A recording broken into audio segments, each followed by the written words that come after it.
చిన్నపిల్లలు ఇంట్లో ఆడుకుంటా తలుపు సాటుకో గేటు సాటుకో ఎటో కనపడకుండా పోయి తల్లికి ఒక అర్ధగంట కనపడకుంటే ఎట్లుంటది? తల్లి తల్లడిల్లిపోతుంది. ఇటు పిల్లలు కూడా కొద్దిసేపు అమ్మను చూడకుండా ఉండేసరికి ఆగమాగమవుతారు. కానీ అదే తల్లి పొత్తిళ్ళల్లో ఉన్న కవలలు తల్లికి తెలవకుండా మాయమైతే ఇటు తల్లి బాధ వర్ణించలేం. పిల్లలు కూడా మస్తు ఏడుస్తారు కదా. అయితే ఈడ కూడా అట్లనే జరిగింది. కానీ తర్వాత ఏం జరిగింది అన్నదే పాయింట్.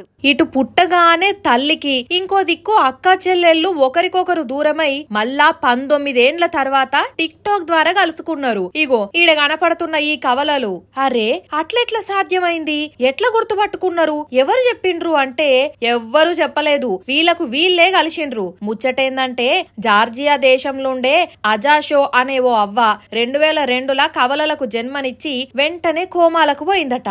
అంతే మరి తండ్రికి ఏం గుబులు పట్టిందో ఏమో గాని ఆడపిల్లలు నాకెందుకు అని ఇద్దరిని తూర్పు దిక్కోగలని పడమర దిక్కోగలని అమ్మిండట. అంతే అప్పుడు తల్లికి దూరమైన ఇద్దరు వేరువేరుగానే పెరిగిండ్రు. కానీ విషయం ఏందంటే ఇద్దరు కవలలయ్యేసరికి ఇద్దరు అభిరుచులు సేమ్ గుండి ఇద్దరు డాన్సులు బగ్గ చేస్తుండేసరికి డాన్స్ షోకి వచ్చి తారసపడ్డారట.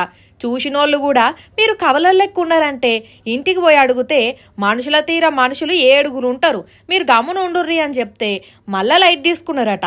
కానీ దీంట్లో ఒక అమ్మాయి బగ్గ టిక్ టాక్లు చేసి ఫేమస్ అవుతుండే. ఆమె వీడియోలు చూసిన చెల్లె ఏహే నాకు డౌట్ వస్తున్నది, ఎందుకైనా మంచిదని ఒకసారి మెసేజ్లు చేసుకొని మాట్లాడుకొని సాదుకున్నోళ్ళని అడిగితే అప్పుడు అసలు విషయం బయటపడ్డది, ఇట్లా కలుసుకున్నట్టు. కానీ చూడుండ్రి ఎంత అదృష్టవంతులో, పుట్టగానే తల్లి కెడబాసి మళ్ళా పెద్దగై వచ్చి తల్లిని కలిసిండ్రంటే ఆ తల్లి ఎంత సంతోషంగా ఉన్నదో. వీళ్ళను సాదుకున్నోళ్ళు ఏమంటున్నారో గాని మిరాకిల్ అంటే మిరాకిల్ పోండ్రి, అట్లా జరుగుతాయి అప్పుడప్పుడు.